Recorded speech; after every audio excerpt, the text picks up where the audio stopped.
Hey, welcome everybody. Again, my name's Dennis, and you stumbled upon my YouTube channel called REME, Real Estate Made Easy. And this is the second in this video series. And in this video and in the next couple of videos, I will be laying the groundwork and pretty much setting the table for your future in real estate. Now, there's a lot to consider. So I'm going to kind of break it down and make it a little bit easier for you. I'm going to start off with interest rates. Now, right now, it's 2025, and interest rates are a little bit on the high side. And interest rates are very important because the interest rate is the rate that the lender is going to charge you in order to borrow money. Now, like I said, right now, the interest rates are a little bit on the high side, but I would not let that alarm you, or I would not even let that stop you. And here's why. Real estate interest rates are constantly moving. They move up and move down. And a lot of that has to do with politics. A lot of that has to do with who's in the White House.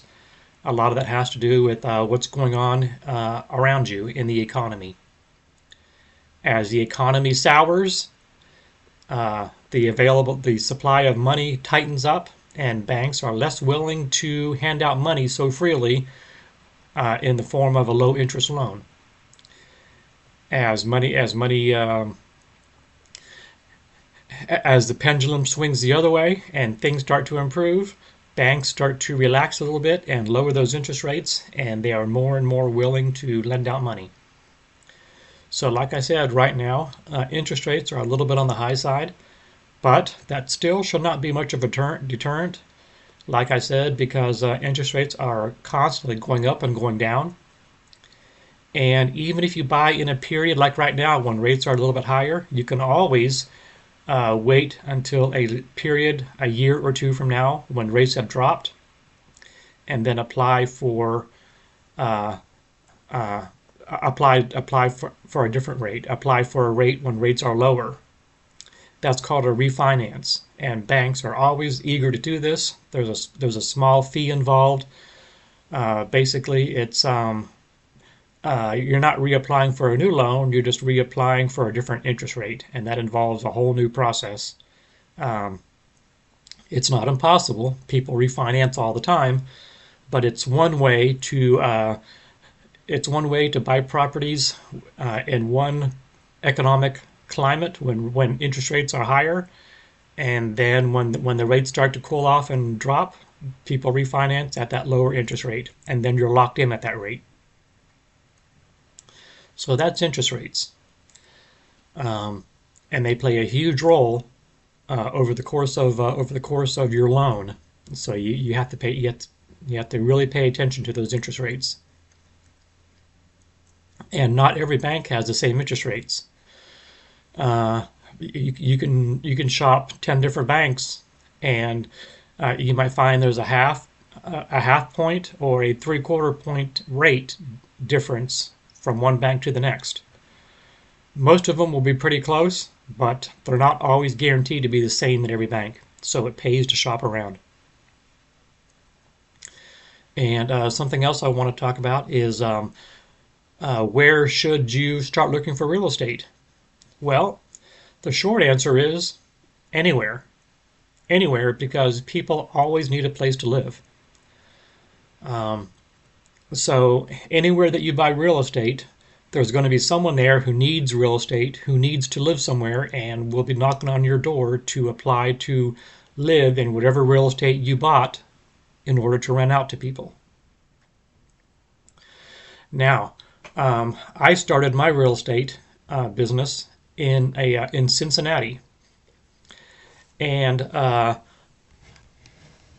let me adjust my camera here to get out of the sunlight a little bit. All right.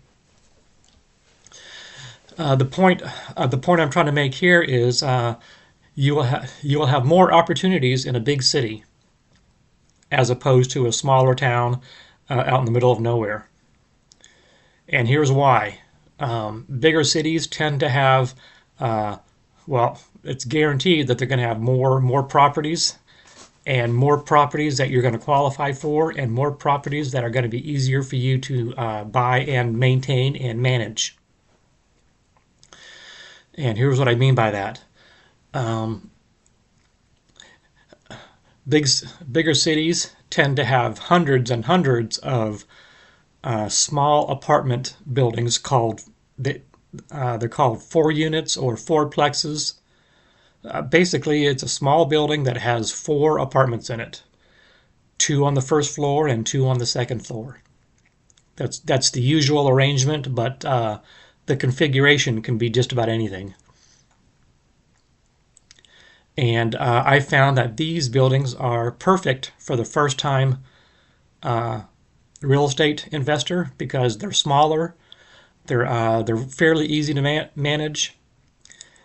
These buildings tend to be older. They tend to have been built in the 1930s and 1940s. So while the buildings themselves may be 80 or 90 years old, back then they were built extremely well.